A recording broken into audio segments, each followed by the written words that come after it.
Okay. I have a list of 20 study problems from which 10 will be chosen as part of an upcoming exam. You know how to solve 15 of the problems. What is the probability that you will be able to answer 8 of the randomly selected questions correctly? Let's talk about probability.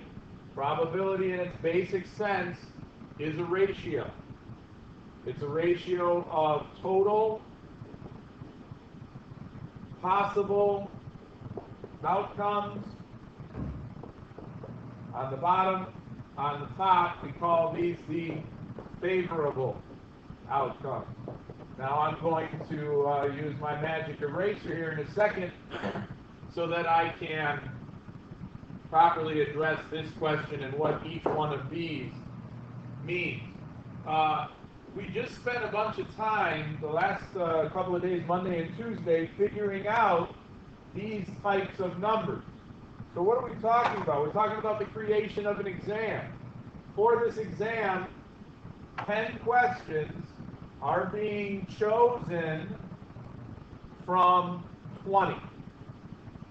Right? That is the so trying to figure out the number of possible tests that are given, the total possible number of outcomes, the total possible number of tests is done with a combination.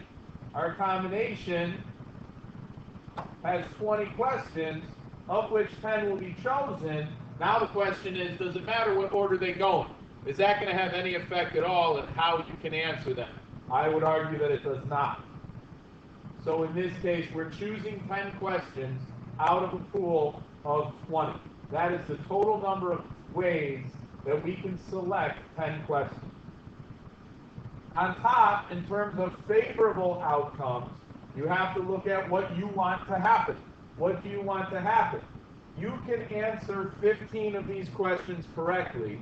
You are the question is stating what's the probability you'll be able to answer 8 of them correctly. So 8 questions of the 10, again, focus on the 10 that are being chosen. You're going to be able to answer 8 of them. Those 8 questions have to come from the group of 15 that you know how to do. And again, order in this case does not matter. But if 8 of the 10 questions are coming from the 15 that you know how to do, that means 2 questions are being selected from the group of 5 that you don't know how to do. Right? Because these numbers, 15 and 5, added together make up the 20 questions on the study guide. Okay? Again, the 8 here, this is the number of questions that you're going to be able to answer correctly. This is the number of selections here, questions number 2, that you cannot answer correctly. And what do we do when we're drawing from 2 separate sets? We multiply these 2 values together. So again, on the bottom, the total number of ways to select 10 questions from 20.